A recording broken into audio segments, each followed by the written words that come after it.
Hello, my name is Tejinder Paul Singh, but you can call me TJ. I know a lot of you guys saw my last video. I filmed at Rancho Palos Verdes. I don't know how to say it, but so today's video, oh, you can call me TJ. And I'm sorry for my hair. I didn't do it today because I've been trying to upload this video and it is taking me forever. But today I'm going to be going over how to edit. How to edit and make a really good film from just an iPhone. I mean, why do I have my earphones? Is that ain't cute? Okay, so just from my iPhone. So I filmed a short movie at my friend's apartment with my phone. And for a lot of you out there who are like, I want to film, but I need like really good equipment, you don't need equipment. You just need to have a really good vision and eye. So I filmed this phone is the iPhone 6s Plus, which means it lets me film in 4K. Uh, if you do know your camera is good, you know that an iPhone 4K is nothing compared to a real camera 4K, because this is just a different chip. It says it's 4K because it's the quality, but it's not giving you what the camera gives you. So today I'm gonna go over two things. I'm going to go over how to edit, what is color correction, and how important sound is to your film. So I do have my film at the end of all this tutorial so you guys can watch it. It's only like 1 to 2 minutes. It's called The Boring. I couldn't be more original. It's a really funny film actually. I played a double role, so it's funny because when I was filming, I don't know if you guys know this, but the iPhone has this feature right here, which lets you, oh, that sad mode. Oh, there it is. Okay.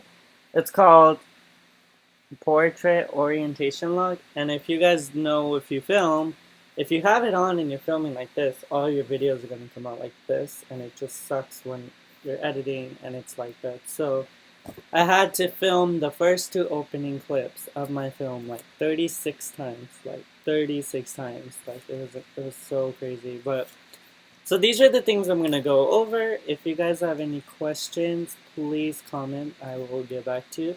The software I'm gonna be using is right here. It's called Final Cut Pro. Although I usually use Adobe Premiere, but I'm going to be using Final Cut Pro because it is a beginner software, and I don't know how many of you out there are like pro editors, so I don't want to jump into a software that's so complex and advanced. So Final Cut's easy. It is a 30-day free trial. To buy it, I think it's like $300, but it's a one-time payment, so you have it on all your Mac computers. You don't ever have to rebuy it. So let's jump into how important sound is when it comes to film. Okay, so I'm gonna show you guys how important sound is when it comes to editing. So if we go over one of my videos, such as wait, why is this all messed up? Hold on, something's wrong. I don't know what happened here. Okay, there we go. So when TJ enters the closet, like right here. I'm gonna play this clip. Listen to the sound.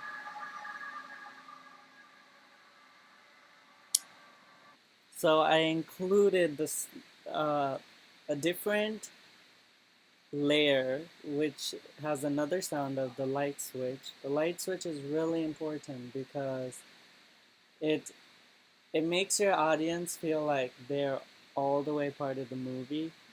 And I also do that right here when I turn on the water. You can actually hear the water giving the audience that sound that they are, giving the audience that feel as if they are part of the movie. They can hear every sound. That's why. So if I delete this, this is how it sounds without the sound.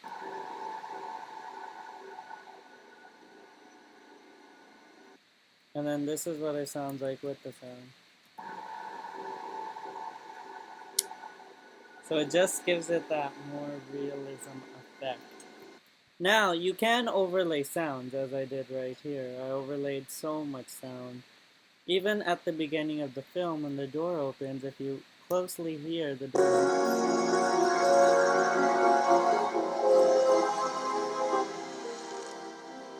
So you can hear it slightly, not all the way. I don't want to give the door sound all the way. Oh my. I don't want to give the sound of the door and take away the soundtrack of the film. Another place where the sound is really, really important is, I don't know what is happening. Why are all these clips all over the place? Okay, let me delete this. Oh no, this is weird. What is this?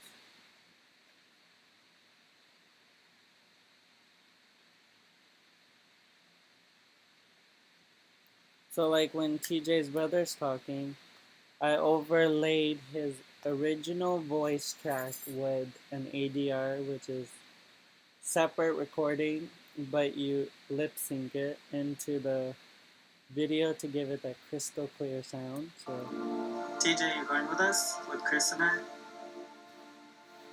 No, you guys go. I have a lot of homework to do. If you need anything, let me know. You know, even those key turns are annoying me. Okay, I'm bored, but. Oh, that's funny. But as you can see, I overlaid the soundtrack, made it a little lower volume than the actor speaking. That way you can actually hear them. And the soundtrack is also pointing out to you that it's a slow part of the film. As you can see, the music soundtrack's not too crazy loud. So that's how you do the sound. Sound's vitally important when it comes to filming and making a film, because sound is like your brother. He will help you, and he's that connection you need to your audience, and it'll get them really feeling as if they're part of the film. So as you guys can see, sound is so important. It basically is your whole film is sound. Sound takes the longest. However, it is the most work experience, because you really have to have your sound on point, like for any move that the character makes, does, or even talks. So now we're gonna go into editing your film. We're gonna go over color correction.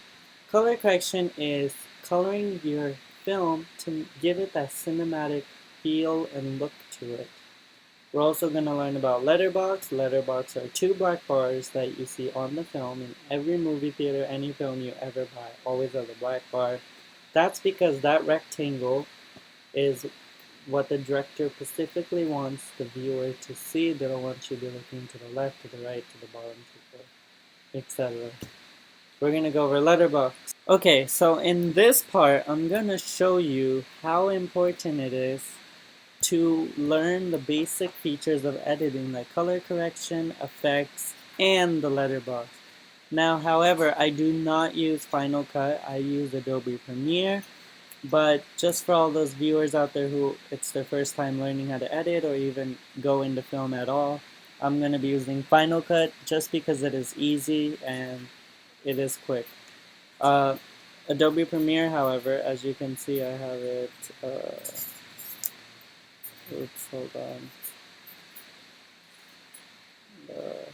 There it is. Adobe Premiere. So Adobe Premiere is so much more complicated, giving you a lot more advanced options and techniques to editing your films. So this is Final Cut Pro. It is free for 30 days. If you want to pay for it, it's like 270 bucks, but then you never have to pay for it again, which is like my favorite part. So I'm going to show you original footage versus edited. So if we go, this is your footage tab where all your footage is before you edit it.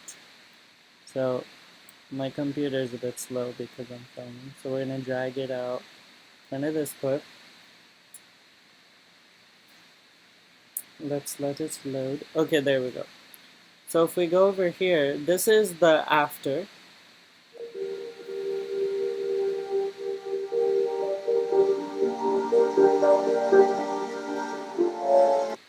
See how nice it looks? It gives it that film feel.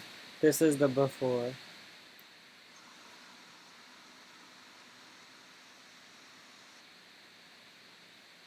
So as you can see, there's no letterbox. In one moment, I'll tell you what letterbox is. So, as you can see, it looks very simple, bland, looks like a home film. Obviously, it is. So, letterbox, let me tell you, is these bars right here. And every movie you go watch at the movie theater has a letterbox. Letterbox basically gives you that certain area of the screen that the audience is looking at, their main point of view. As you can see in this, when I play this, the audience can be looking over here, and missing out what's in the middle. Letterbox helps you with that. It gives you that certain aspect ratio right there for the viewer to be looking into, or your audience. So to add a letterbox, very simple. You go to your effects right here on Final Cut, and you click right here on search, and you type in letterbox, and you drag the letterbox on there. So when you first drag the letterbox onto there, if you look over here, you have a lot of aspect ratios. You have a 1 to 85. Oops, hold on. Let me get out of code. Yeah, 1 to 85, 1 to 78, 1 to 60, and so forth. However, the standard I use, which is the standard of film, is 235. So the minute you add it, as you can see, I don't know what happened with my recording. Okay, so as you can see, we added 235, and now it gives it that black 2 bars above and below. Now the viewer knows exactly where to look, right there, or here, in one rectangle. Okay, so if you look at the difference between these two, you can see how this one makes it look more like a film in color-wise than this one looks too bland. So for this, it's called color correction. Color correction is when you are editing a film and you want to give it that color look to it. So you drag color correction right onto your film, which now opens up a tab right here, color correction, color board. You can have up to as many color boards as you want. So there's 3 categories in color correction: the color, saturation, and exposure. Under color, you have global, shadows, midtones, highlights. Under saturations, you have exactly the same, and exposure. So if we move this up a little, in the blue, now we can see that the film looks a bit bluish, which gives it that horror feel. However, it is daytime, so you don't want to make it too light of a color. So if we move it over here to the yellow, now it's kind of getting it to where we want it, but not really. So I'm going to leave my midtones for 48% yellow. That's when we go over to the exposure. Exposure is exactly how much you are, exactly what it means, how much you're going to expose your film to the light. Light is anything that is in the film, wherever direction it's coming from. So the blacks are these areas, the darks, the lights. So if we move the lights up, it makes it more lighter. And if we move it down, it makes it more darker. So in this film, I didn't color correct as much because I was kind of rushing through. So all I did is I used a custom template called Aged Film. And as you can see, it gives it that feel exactly like the film. Except when it came to, as you can see, this is a lot lighter than the original. That's because I darkened this a bit more because the film does have a horror aspect to it. So I wanted to make it look more creepy. So that's the main part of editing, color correction. I'm about to go over sound in a second. Another thing is effects. However, effects and transitions I didn't use. I just didn't see the purpose of them. In a lot of horror films, you will not focus in the film, which gives them the option to give you a jump scare at any given time. That's why a lot of directors do not use as much transition in horror films than related to action films. However, I'm not saying horror films don't have transitions. Every film in the world has a transition. The transition could be anything simple as a fade in, fade out, or zoom in, zoom out. Or a morph, which means you're basically making the image transfer onto the next clip. So that's the part for color correction. Oh my. So, as you guys can see, we went over some really basic information today, but it is also very important.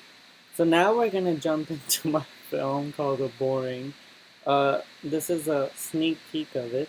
No, actually, it's the whole film. Why a sneak peek? That's stupid.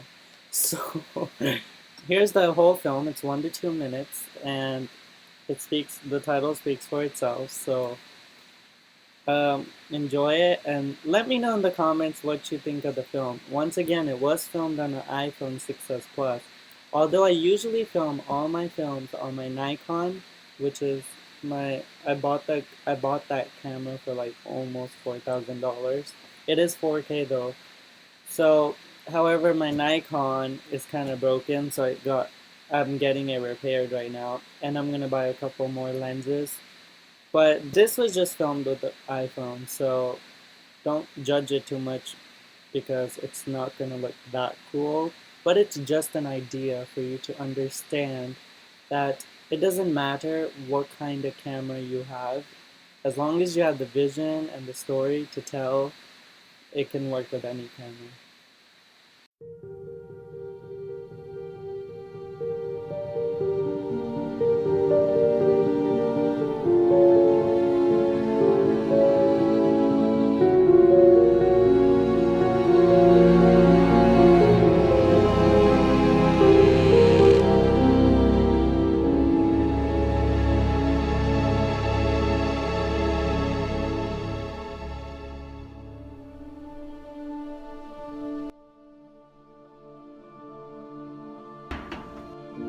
TJ, you going with us? With Chris and I?